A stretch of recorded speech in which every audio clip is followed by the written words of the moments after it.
क्या ओन शामी को आयला के कमरे में देखकर उसे डाइवोर्स दे देगा और क्या साकिब आयला के मुंह पर एक जोरदार थप्पड़ मारने वाला है? ओन और साकिब किसी काम से घर से बाहर गए थे। उन्हें इस बात का अंदाजा नहीं था कि शामी उनके पीछे आयला के कमरे में जाने वाला है। आयला अपने कमरे में बैठी कुछ सोच रही थी कि अचानक शामी उसके कमरे में आता है। आयला जैसे ही शामी को देखती है तो उसके पैरों के नीचे से तो जमीन ही निकल जाती है। वो गुस्से से कहती है कि तुम यहाँ पर क्या कर रहे हो? अगर तुम्हें किसी ने यहाँ पर देख लिया तो कोई भी मेरी बात का यकीन नहीं करेगा कि तुम खुद यहाँ पर आए हो और मैंने तुम्हें नहीं बुलाया। जिस पर शामी कहता है, आयला, मैं जानता हूँ कि तुम ओन के साथ बिल्कुल भी खुश नहीं हो। मैं तुम्हें एक नई जिंदगी दूंगा। जो कुछ भी हुआ उसके लिए मैं तुमसे माफी मांगना चाहता हूँ और एक बार तुम ओन से तलाक ले लो, मैं तुम्हें दोबारा से अपनाऊंगा। तुम्हें वही इज्जत दूंगा जो तुम डिजर्व करती हो। जिस पर आयला गुस्से से कहती है कि खबरदार, अगर तुमने दोबारा से मुझे अपनाने की बात भी की तो तुम जैसे बुज़दिल और घटिया शख्स के साथ तो मैं अपना रिश्ता हरगिज नहीं जोड़ूंगी। तुमने सोच भी कैसे लिया कि मैं तुम्हारी बात मानकर ओन को छोड़ दूंगी?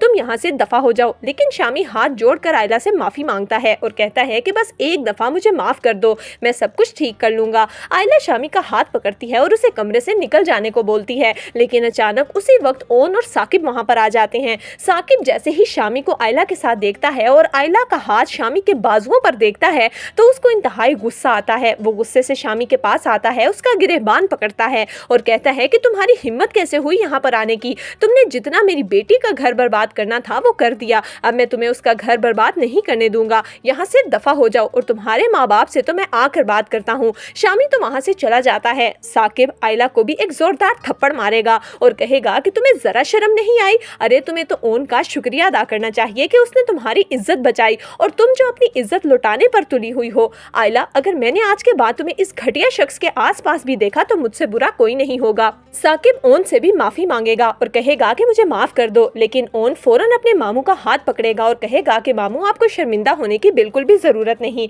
मुझे आयला पर पूरा यकीन है। जैसे ही आयला ये सुनती है तो उसे पहली दफा इस बात का एहसास होता है कि ओन इतना भी बुरा नहीं। ये सारे का सारा रिमला का प्लान था। रिमला पहले ही शामी को इस बात पर आमादा कर लेती है कि ओन गैरतमंद शख्स है। वो वैसे तो आयला को नहीं छोड़ने वाला, लेकिन अगर वो आयला और तुम्हें एक साथ एक कमरे में देख ले तो उसकी गैरत जागेगी और वो आयला को डिवोर्स दे देगा। इसीलिए तुम उसके कमरे में जाओ और जाकर आयला से माफी मांगो। मुझे यकीन है कि वो तुम्हें माफ कर देगी। जबकि आयला अपने कमरे में बैठी रो रही थी, तभी राहत उसके पास आती है और कहती है, आयला बेटा, आज जो कुछ भी हुआ वो नहीं होना चाहिए था, लेकिन ओन की माँ होने की हैसियत से नहीं बल्कि तुम्हारी फुफ्फो होने की हैसियत से मैं तुम्हें कुछ बताना चाहती हूँ। जब मेरी शादी हुई तो मुझे मेरे शोहर ने सब कुछ दिया, लेकिन मुझे मेरी औलाद के साथ नहीं रहने दिया। इसीलिए ओन ने मेरे बगैर बहुत सी तकलीफें और मुसीबतें अकेले झेली हैं। मैं नहीं चाहती कि अब मजीद उसको कोई मुसीबत पहुंचे। वो दिल का बहुत नेक बच्चा है। अगर तुम थोड़ी सी कोशिश करो तो तुम दोनों बहुत अच्छी जिंदगी गुजार सकते हो। मेरा बेटा बुरा नहीं है, बस उसे एक समझने वाले साथ की जरूरत है।